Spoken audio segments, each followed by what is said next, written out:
FPL managers, guys, it is time to look at my Game Week 8 team selection. I'm so glad this international break is finally over because it was getting so boring not seeing my team fail me every week. I kind of missed it. Obviously, you have to like and subscribe before the video starts. I'm trying to hit 1k subs and I believe we can do it before the end of the season. Anyway, let's look at the transfers I made and look at my team.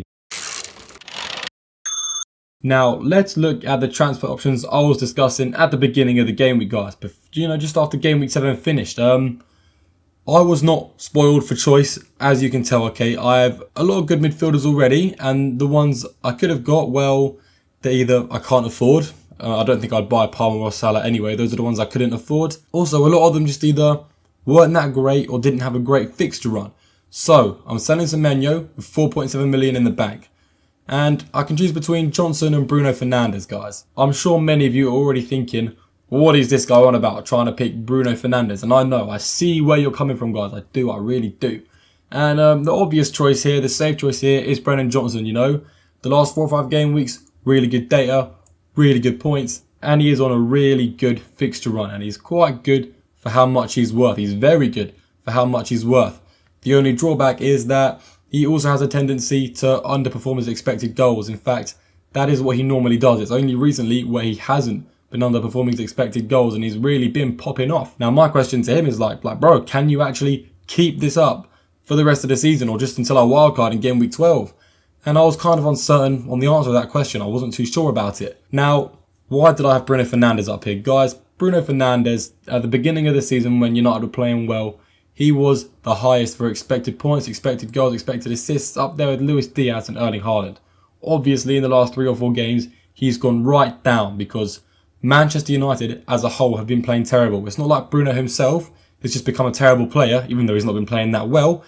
It's just Man United in general have not been good as a team. The reason I like Bruno is because Manchester United have the best fixture run by far in the Premier League. Looking at the next 6 game weeks, I'm not going to pull them up now, but you're looking at not even just bottom half of the table teams, really low down teams, all except for Chelsea in game week 10. And guys, I know a good fixture run doesn't mean I should get a player from that team, but it also kind of does at the same time. I mean, if I want to take a risky move and want to take a risky play, why would I not jump to Man United's best player, their best asset, on penalties, really good fixtures, like I said, sometimes takes corners, sometimes takes free kicks, and when he's playing well, he does everything for Man United. Also, I'm a bit biased because I'm a Man United fan and I'll literally use any excuse to bring in a United player. It's kind of, many times I've had a red arrow. It's because I've been a bit delusional and chose a United player, but maybe this time's a bit different. Maybe I'm going to choose the United player and he's actually going to do well. And I know it's he's not, don't pick players based on your club you support, I hear that all the time. And, I agree with it. I do. I agree with it. But I actually feel like over the next 4 game weeks, Bruno Fernandes could actually be a better option than Brennan Johnson. And, I can afford Saka as well, guys. But Saka's got a few hard games coming up.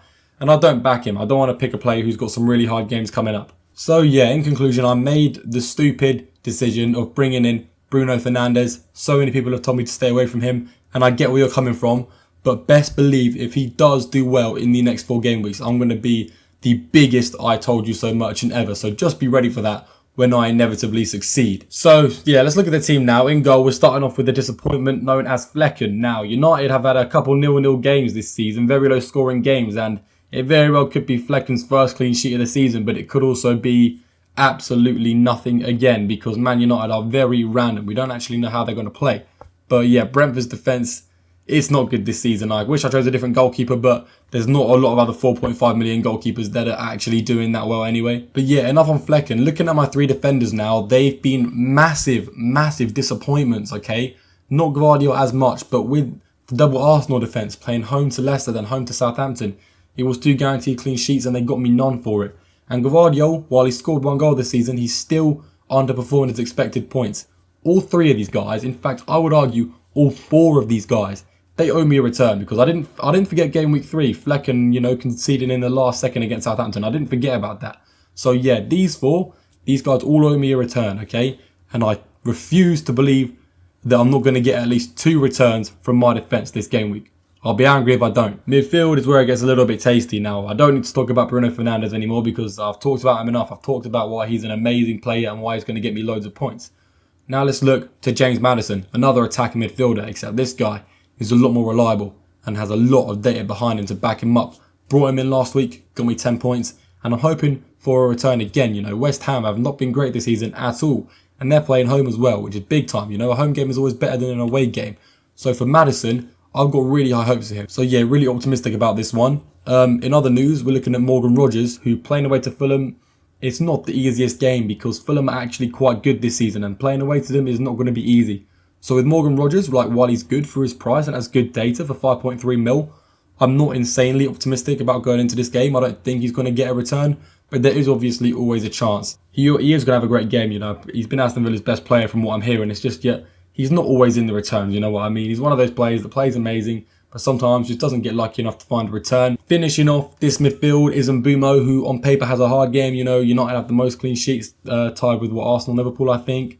Onana's leading for the Golden Glove, but the expected data begs to differ. They've been very average defensively, and their defence makes a lot of mistakes. And guys, to be honest, I do believe Haaland should find it physically impossible to blank 3 games in a row with a 15.4 million price tag. I mean, he's been the sole reason I'm not way higher in rank right now, okay? He's let a lot of people get away with murder here by not picking him, and it's, you know, kind of frustrating me. And now he's going to have even more ownership because it's just more people buying him and more people buying him. So it's not like his points this week are even going to matter that much. I imagine his effective ownership at my rank will be 170%. Basically, if you own him and you don't captain him, he's still going to kill your rank. That's how high owned he is, you know, just to put it into perspective. Alongside him, though, we've got 2 people I'm quite fond of. We've got 2 very consistent forwards. Obviously, my favourite player in the team is Chris Wood. Very reliable, very good value for money. Always getting the bonus points when he scores. Scoring every other game, even in tough games against Brighton and Chelsea. Now he's got a few easy games coming up. I'm very happy, very excited. Very much looking forward to seeing what he can do for my team. And finally, we have Ollie Watkins. Now, guys, Ollie Watkins, like I said, Aston Villa, they're not playing the easiest game, but if anyone's going to score for Aston Villa, it's going to be Ollie Watkins. And, you know, I think he's on penalties. I mean, that's what the FPL app says. I think the 2 most likely Aston Villa penalty takers are Rogers, because he took a penalty for England under 21s, or Watkins, because obviously he's going to push for top scorer. Like, you know, it's probably not going to happen because Haaland's there, but, you know, he's probably, you know, Aston Villa's main scorer. He's definitely Aston Villa's main scorer, so he's probably going to be on their penalties despite having a pretty bad penalty record. And yeah, you know, I didn't mention it already. Yeah, Haaland is my captain. He's probably going to stay in my team until I wildcard because he has some very good games coming up. You know, I also don't have any other premiums, so no real valid captaincy option.